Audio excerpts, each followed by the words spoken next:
So friends, मैंने अभी अभी एक बुक कंप्लीट की है जिसका नाम है एटॉमिक हैबिट्स। इसके राइटर है जेम्स क्लियर और ये बुक करीब 300 पेजेस की है। तो इस बुक में है क्या, इसके बारे में मैं आपसे थोड़ा डिस्कस करने वाला हूँ। तो इस बुक में 4 लॉस बताए गए हैं कि ऐसे 4 लॉस जिससे आप अपने हैबिट को चेंज कर सकते हैं। तो वो 4 लॉस कौन से हैं एक बार देख लेते हैं। तो first law, make it obvious.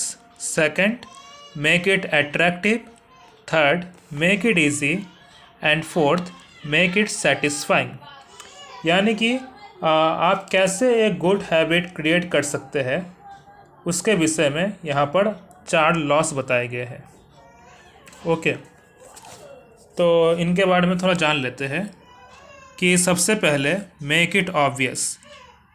तो यहाँ पर बताया गया है कि आपके अंदर कौन सी हैबिट है, चाहे वो अच्छी हैबिट हो या बुरी हैबिट हो, आप उसको एक पेज पर लिखिए, आप उसको नोट डाउन कीजिए ताकि आपको पता चले कि आपके अंदर कौन सी अच्छी हैबिट है और कौन सी बुरी हैबिट है।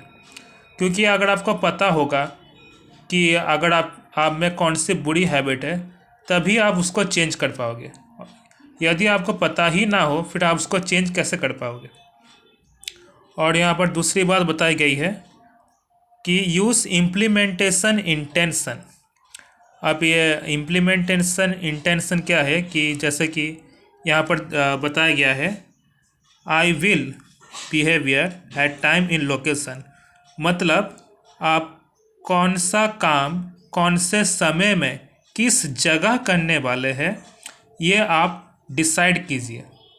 क्योंकि कई बार ऐसा होता है कि हम काम तो सोच लेते हैं लेकिन फिर हम टाइम डिसाइड नहीं कर पाते या हम लोकेशन डिसाइड नहीं कर पाते।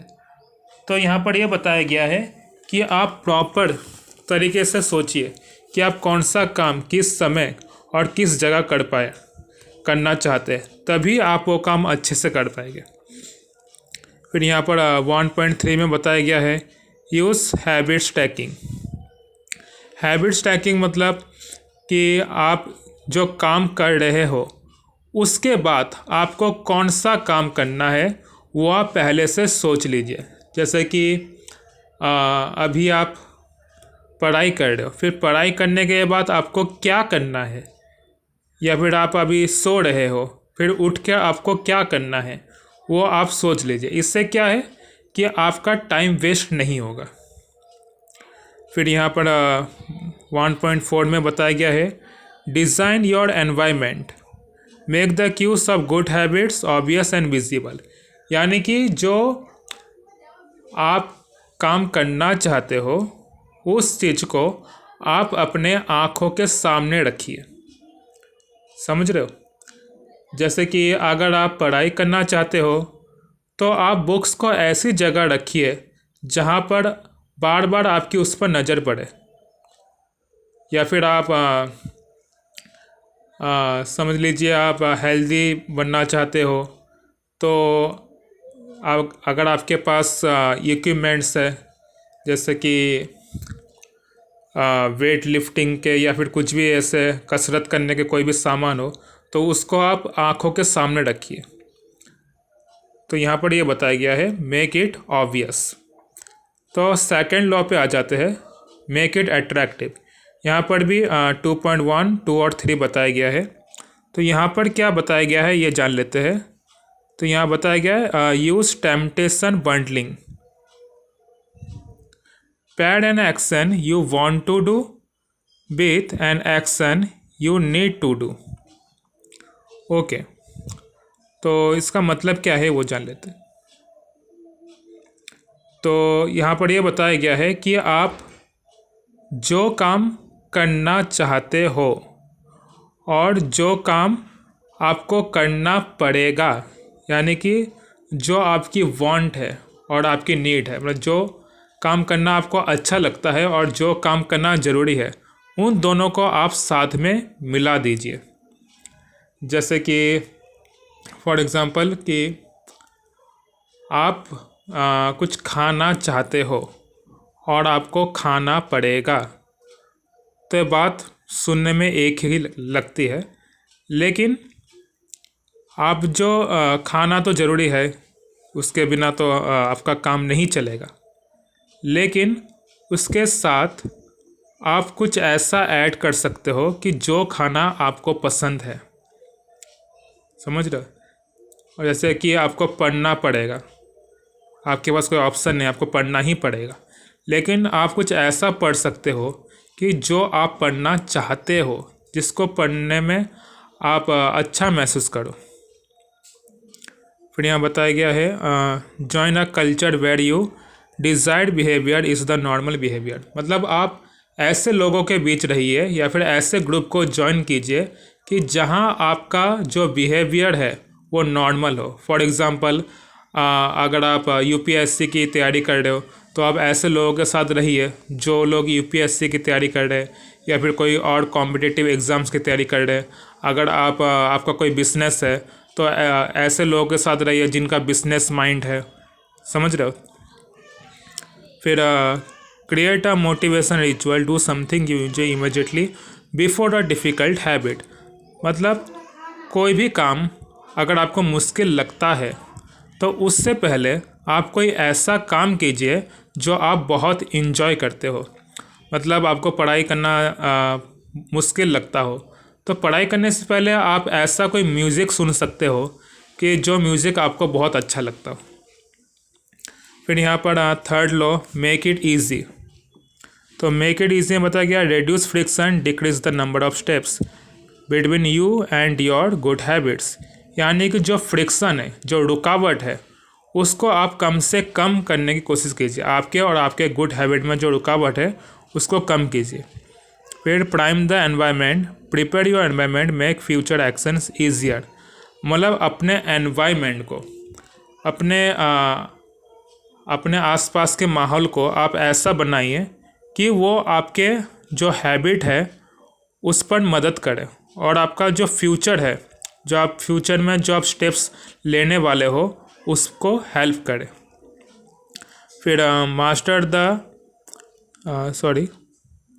Master the decisive moment, optimize the small choices that delivered outsized impact. यानी कि आप कोई कई बार ऐसा होता है कि कहते हैं बूंद बूंद से सागर बनता है। तो आप जब खुद को थोड़ा थोड़ा इम्प्रूव करते जाओगे तो तभी आप कुछ बड़ा कर पाओगे, कुछ बड़ा अचीव कर पाओगे। तो हमेशा खुद को जहाँ भी आपको मौका मिले खुद को थोड़ा थोड़ा इम्प्रूव करते जाइए। फिर यूज़ द 2 मिनट रूल। अब ये 2 मिनट रूल क्या है वो मैं आपको बताता हूँ कि अगर आपको एक्सरसाइज करना है, आपको आधा घंटा एक्सरसाइज करना है, लेकिन आपको आलस आ रहा है, आप नहीं करना चाहते, तो आप सिर्फ 2 मिनट एक्सरसाइज कीजिए। ऐसा सोचिए कि मुझे सिर्फ 2 मिनट के लिए एक्सरसाइज करना है। फिर आप स्टार्ट करोगे ना तो आप वो 2 मिनट कब 5 मिनट कब 15 मिनट हो जाएगा आपको पता ही नहीं चलेगा। आप सोचिए कि मुझे पूरी बुक पढ़नी है, ऐसा नहीं। सोचिए कि मुझे सिर्फ बुक का एक पेज पढ़ना है, सिर्फ 2 मिनट लगेगा एक पेज पढ़ने में, तो कब वो एक पेज 5-10 पेजेस हो जाएंगे आपको पता भी नहीं चलेगा। इसलिए कोई भी काम करने का अगर आपको मन ना करे तो ये 2 मिनट रूल यूज़ कीजिए कि मुझे ये काम सिर्फ 2 मिनट करना है। ओके। दूसरा है ऑटोमेट योर हैबिट्स। अब इसके बारे में बताता हूँ कि ऑटोमेट योर हैबिट्स मतलब आजकल मतलब टेक्नोलॉजी तो बहुत आगे बढ़ गई है, तो आप अपने हैबिट्स को ऑटोमेट कर सकते हैं। यानी कि आपको सुबह जल्दी उठा नहीं जाता तो अलार्म लगा दीजिए, या फिर कोई भी काम आपको अपना शेड्यूल बनाना हो, शेड्यूल फिक्स करना हो, तो हर काम के लिए आप अलार्म लगा सकते हैं। ऐसा कुछ कर सकते हैं आप। ओके। मतलब आप खुद को इम्प्रूव करने के लिए आप टेक्नोलॉजी का यूज़ कर सकते हैं। फिर fourth law, make it satisfying. तो यहाँ बताया use reinforcement, give your self an immediate reward when you complete your habit. मतलब यहाँ पर बताया गया है कि आप कोई भी कुछ भी अचीव करते हो उसके बाद अपने आप को कोई रिवॉर्ड दीजिए। जैसे कि आपने 1 घंटे पढ़ाई कर ली, 1-2 घंटे पढ़ाई कर ली, अब आप टीवी देखिए, गाना सुनिए। ओके।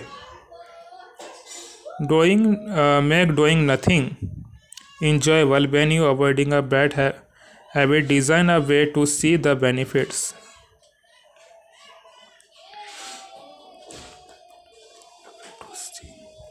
तो अगर आप कोई काम कर रहे हो, अगर उसमें आपको मज़ा नहीं आ रहा, तो आप उसको इस तरीके से डिज़ाइन कर सकते हैं कि वो आपको बेनिफिट्स दे। ओके। फिर यूज़ अ हैबिट ट्रैकर। तो आप अपने हैबिट को ट्रैक कर सकते हैं कि आप में सुधार आ रहा है कि आप में सुधार नहीं आ रहा है। तो आप अपने हैबिट्स को खुद को ट्रैक करते रहिए। फिर नेवर मिस ट्वाइस, ये बहुत इम्पोर्टेंट है। नेवर मिस ट्वाइस यानी कि अगर आप रोज़ जिम जाते हैं या रोज़ एक्सरसाइज करते हैं, तो हो सकता है किसी दिन किसी कारण आप जिम ना जा पाए या फिर आप कॉलेज या स्कूल ना जा पाए, आप पढ़ाई ना कर पाए। तो ऐसा एक दिन हो तो ठीक है, लेकिन अगर ऐसा 2 दिन हो रहा है यानी कि दूसरे दिन भी आप वो मिस कर रहे हो, तो इसका मतलब ये है कि वो आपकी अब हैबिट बन चुकी है। अगर आपने एक बार मिस किया तो वो एक्सीडेंट है, लेकिन अगर आपने 2 बार मिस किया तो वो आपकी हैबिट बन चुकी है। तो इसलिए कभी भी किसी चीज़ को एक से ज़्यादा बार मिस मत कीजिए। अगर आप एक बार एक्सीडेंटली गलती से अगर कुछ मिस हो गया, आप पढ़ाई नहीं कर पाए या फिर कोई काम नहीं कर पाए, चलो ठीक है, नो प्रॉब्लम, लेकिन आप उसको दूसरी बार मिस मत कीजिए। तो ये था आप कैसे गुड हैबिट बना सकते हैं। और अगर आपको बैड हैबिट छोड़ना हो तो आपको इसी का ऑपोजिट करना है। ओके। जैसे कि मैं गुड हैबिट में क्या था, मेक इट ऑब्वियस, यानी कि उस चीज़ों को अपने आँखों के सामने रखिए जो आप करना चाहते हैं। तो बैड हैबिट में इसका उल्टा करना है कि उस चीज़ों को अपनी आँखों से दूर कर दीजिए जो आप नहीं करना चाहते। Make it unattractive. ओके, मतलब बैड हैबिट को आप अवॉइड कीजिए, उसको अनअट्रैक्टिव बनाइए। मेक इट डिफ़िकल्ट, उसको डिफ़िकल्ट बनाइए, आप उसमें ज़्यादा रुकावट डालिए। इंक्रीज फ्रिक्शन, जैसा कि हमने पढ़ा था decrease friction in good habit, वैसे ही in bad habit is decrease friction. फिर यूज़ द कमिटमेंट डिवाइस, यानी कि आप खुद से कमिट कीजिए कि मुझे ये काम नहीं करना। आप जैसे कि बहुत सारे बैड हैबिट होते हैं, जैसे कि जंक फूड खाना या फिर आलस करना, है ना। और मेक इट अनसेटिस्फाइंग, जैसे वहाँ सेटिस्फाइंग था, यहाँ पर अनसेटिस्फाइंग। ओके। तो आप किसी इसमें बताया गया आप किसी और पर्सन को कह सकते हैं कि वो आप पर नज़र रखे, यानी कि आपके हैबिट्स को ट्रैक करे और आपको बता सके कि आपने कितना इम्प्रूव किया है या नहीं किया है। ओके। तो ये सारी बातें थी जो इस बुक में बताया गया है। वैसे तो बहुत डिटेल में बताया गया है, ये मैंने आपको बहुत शॉर्ट में बताया है। इसके अलावा इसमें एक और चैप्टर आता है, एडवांस टैक्टिक्स। इसमें मतलब 4 लॉस पूरे होने के बाद इसके बाद आप क्या इम्प्रूव कर सकते हो उसके बारे में बताया गया है। ओके। जैसे कि इसमें एक बात बताई गई है कि when the genes matter and when genes not matter. तो यहाँ बताया गया है कि सक्सेसफुल जो लोग होते हैं, हो सकता है वो लकी हो या फिर अमीर हो, लेकिन एक और चीज़ है जो शायद ही कहीं बताया गया, वो बोर्डम को फेस करते हैं। यानी कि अगर आपको एक ही पढ़ाई रोज़ करनी पड़ रही है, एक ही एक्सरसाइज रोज़ करनी पड़ रही है, तो आप कीजिए। अगर आप बोर हो जाओगे, अगर आपको करने का मन ना करे, तो भी आप कीजिए, तो ही आप सक्सेसफुल बन पाओगे। यानी कि सक्सेसफुल वो लोग बनते हैं जो अपने बोर्डम को फेस कर पाते हैं। तो ये तो मैंने एक बात बताई, इसमें और भी बहुत सारी बात बताई गई है। जैसे कि हैप्पीनेस के बारे में बताया गया है कि हैप्पीनेस का मतलब ये नहीं कि आपकी मतलब हैप्पीनेस, आपको इच्छाएं पूरी करने से आपको हैप्पीनेस नहीं मिलेगी। हैप्पीनेस मिलेगी अपने इच्छाओं को कम करने से, ना कि इच्छाओं को पूरी करने से। ओके, तो ये सारी कुछ बातें थी जो मैंने बताई आपको। तो आप ये बुक पढ़ सकते हैं। Okay, thank you.